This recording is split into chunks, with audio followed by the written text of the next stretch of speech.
జగన్ మళ్ళీ జనంతో మమేకమవుతున్నారా? పార్టీ కార్యకర్తలకు భరోసా ఇస్తున్నారా? ఎస్, అదే చేస్తున్నారంట వైసీపీ అధినేత. తాను ఇక జనంలోనే ఉండేలా ప్లాన్ చేసుకుంటున్నారట. కూటమి ప్రభుత్వ హామీల అమలు చేసే విషయంలో కూడా జగన్ ప్రజల పక్షాన గట్టిగా పోరాడాలని ఫిక్స్ అయ్యారట. అందుకు తగ్గట్టు జగన్ ఏం చేయబోతున్నారో తెలియాలంటే ఈ స్టోరీ చూడాల్సిందే.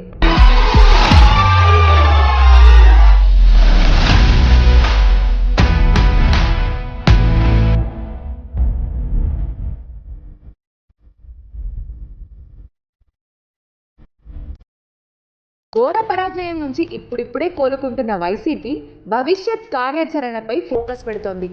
ఇప్పటి వరకు తన ఆఫీస్కు వచ్చిన నేతలతో ఓటమిపై విశ్లేషణ చేసిన జగన్ తాజాగా ఇటీవలే ఎన్నికల్లో గెలుపొందిన ఎమ్మెల్యేలు, పోటీ చేసిన అభ్యర్థులతో కీలక సమావేశం నిర్వహించారు.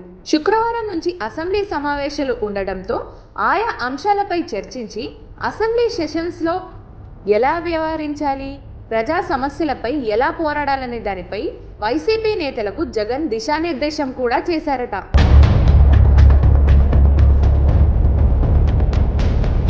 కింది స్థాయి కార్యకర్తలను ఇబ్బంది పెడితే ఎవ్వరూ చూస్తూ ఊరుకోవద్దని, న్యాయ పోరాటం చేసి కేడర్ను రక్షించుకుందామని ఆయన సమావేశంలో పిలుపునిచ్చారు.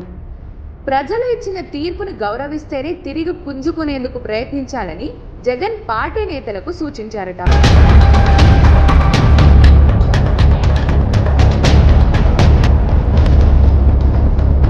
మరోపక్క వైసీపీ నేతల విస్తృత స్థాయి భేటీలో పార్టీ అధినేత జగన్ కీలక నిర్ణయం తీసుకున్నట్లు తెలుస్తోంది.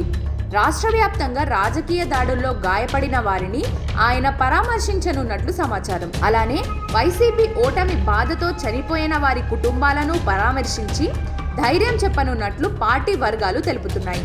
డిసెంబర్ లేదా జనవరి నుంచి జగన్ యాత్ర ఉండే అవకాశం ఉందనే టాక్ పొలిటికల్ సర్కిల్లో వినిపిస్తోంది. Please subscribe Dot News.